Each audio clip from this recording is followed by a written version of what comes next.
Hello, my name is Lauren and welcome to the Theoretical YouTube channel, where I'm pretty sure that the only two movies we ever talk about are Frozen 2 and Crimes of Grindelwald. And because our last video is about Frozen 2, it's time to talk about Crimes of Grindelwald. I swear we watch more movies, guys. We just got a lot of ideas here.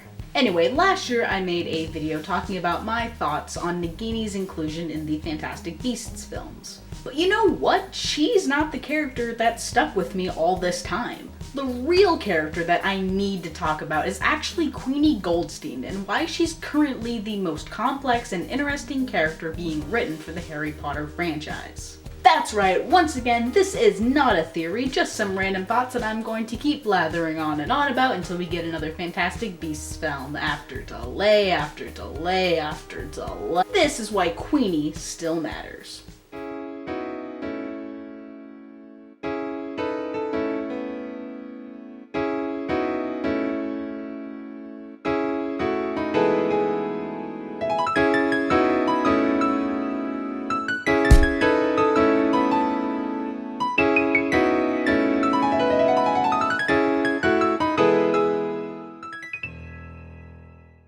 So it's no secret that despite its subpar critical reception, I'm still a fan of Crimes of Grindelwald. And one of the critiques that I can't stand is the sentiment that Queenie deciding to follow Grindelwald doesn't make sense or is out of character for her. And therefore that the film is bad and doesn't understand its own characters or tries to have payoff without the crucial setup. Except that whoever is trying to argue that Queenie going to Grindelwald's side is just some random plot device is clearly missing something. Like the fact that character arcs exist. I mean, all the warning signs were there. But if anyone needs a quick refresher, here's a brief run through of Queenie's role in the Fantastic Beasts movies so far. In the first film, we're introduced to her character as the sister of Tina Goldstein. Gentlemen, this is my sister. She's an orphan who lives with her adult sister in a New York apartment in the 1920s and works as a sort of intern in the wand registration department of MACUSA. She serves as basically a foil for her sister. When Tina is hard, Queenie goes soft. When Tina is by the book, Queenie is willing to bend rules and take some risks. They ground each other. She falls in love with a muggle, I refuse to call Jacob a nomad, which is against the law. Oh, you slay me. If anyone finds out about their relationship, she will literally go to prison. If we get married and they find out, they're gonna throw you in jail, sweetheart. Despite this, and the fact that Jacob's memory was erased, she still pursues a romantic connection, which causes a rift in her relationship with her sister. Tina and I aren't talking. Why? Oh, well, you know, she found out about Jacob and I seeing each other and she didn't like it because of the law. Now, given that she and Jacob start the second film in London, and the fact that she's not on speaking terms with Tina, Because of the law. I think it's fair to assume that she's been kicked out of her home and is desperate for a solution. You won't mind if I Please don't. So when he refuses to marry her, Queenie enchants Jacob and basically kidnaps him to take him abroad where it's legal. They're really progressive here and they'll let us get married properly. But when the spell's broken and he once again refuses to marry her, she storms off. She goes to find her sister, her anchor, her foil. I'm gonna go see my sister. Fine, see sister. Fine. No, wait! But she doesn't find Tina in Paris. Grindelwald finds her. I'm sorry, I don't know what you just said at all. And instead of kicking her out or driving her away, he invites her to a rally to make her own decision. An opportunity that has never been offered once since she's been introduced as a character. You're not giving me a choice. The first reason it makes sense for Queenie to switch sides is because Grindelwald offers her freedom. So when she does choose to side with Grindelwald, she moves against the people who love her, but who have also been confining her to a life that she has never enjoyed.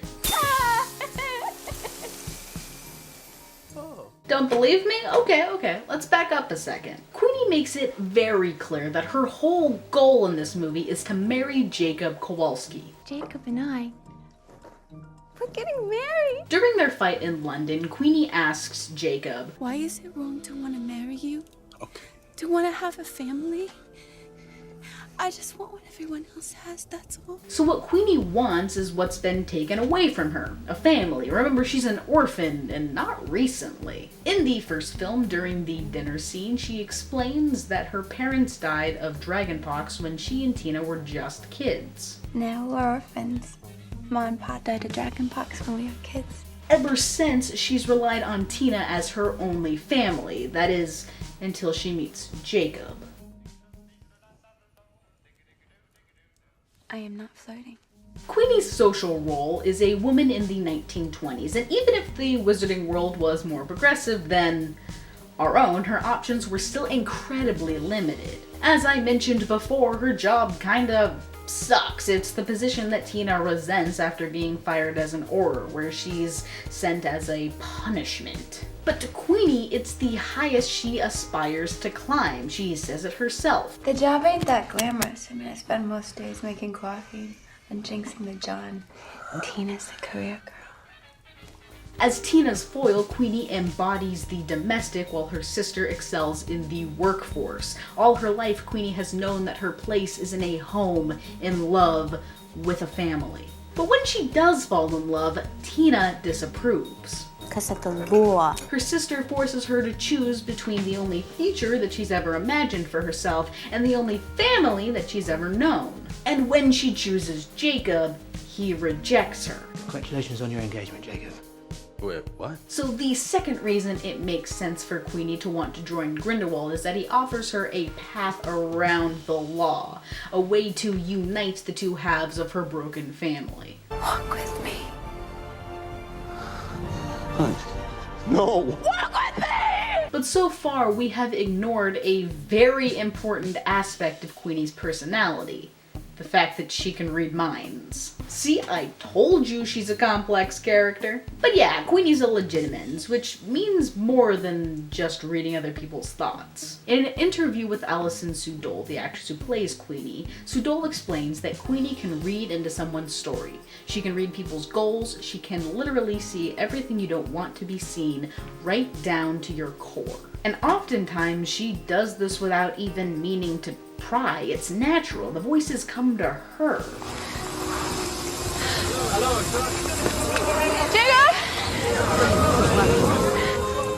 This makes her an incredibly uncomfortable person to be around, even if you're on her side, even if you love her. Everyone in her life is constantly asking her not to read their minds. Newt says it. Por favor, no lea minha mente. Hina says it. Hathor, again. Don't read my mind. Not a very wholesome one. Even Jacob says it. Could you stop reading my mind for a second? And that's just in the first movie when it's played for laughs. Within minutes of reuniting in the second film, Newt once again asks Queenie to stop reading his mind. You've enchanted him, haven't you? What?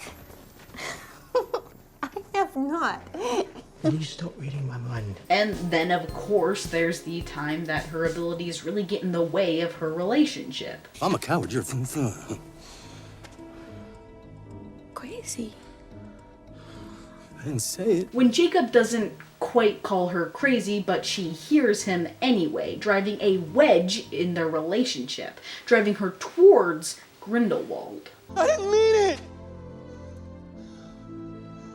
I didn't say nothing. Queenie's legilimency isn't so much of a skill as a piece of her identity that's constantly being inhibited by her loved ones. It is the only true place where she excels above her sister, let alone anyone else. She has failed in the workforce, she has failed to start a home, but this is what she is, and what she's good at. And yet, again and again, her friends have made it clear that they wish she couldn't do it at all. They fail to accept her as she is. They'd rather ignore it. You know how to read minds. Oh, don't worry, honey.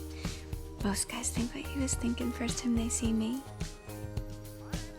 But Grindelwald, on the other hand, that's the only reason he cares about Queenie. If she wasn't the perfect reconnaissance tool, he would have never recruited her at all. So the final reason that it makes sense for Queenie to want to join Grindelwald is that he offers her utility. Finally, she has a place for her legilimency, a place to fit in, to excel. You need to be careful.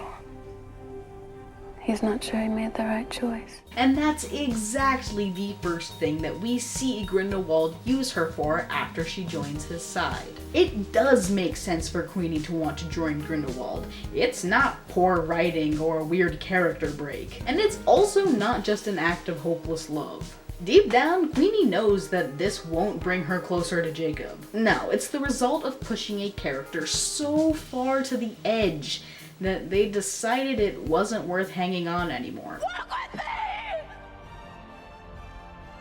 You're crazy. And the only hand to help her up belonged to the other side. The other reason that it bothers me when people complain about Queenie's arc in this movie is at least she had an arc. I mean, Credence was utterly wasted in Crimes of Grindelwald to the point where a lot of his individual scenes were just cut entirely. And I mean, Tina is still my favorite character from Fantastic Beasts, but she had nothing to do for the whole movie. I really hope they get their act together for the third movie because, it's not like they're being rushed. Anyway, what did you think of today's video? If you liked it, I'd really appreciate if you could head down here and actually give us a like. You can also subscribe to the channel for more Harry Potter content. And believe me, we are constantly working on something Harry Potter related. You can also follow us on Twitter at theory_central to keep caught up on channel news and to catch the random thoughts that float through my head once every 3 weeks. But that's everything I have to say about Queenie so far. Thanks for watching. I kinda hope Queenie doesn't come back to the good side. And I'll see you later. Not allowed to date no matches. Not allowed to marry them. Blah, blah, blah.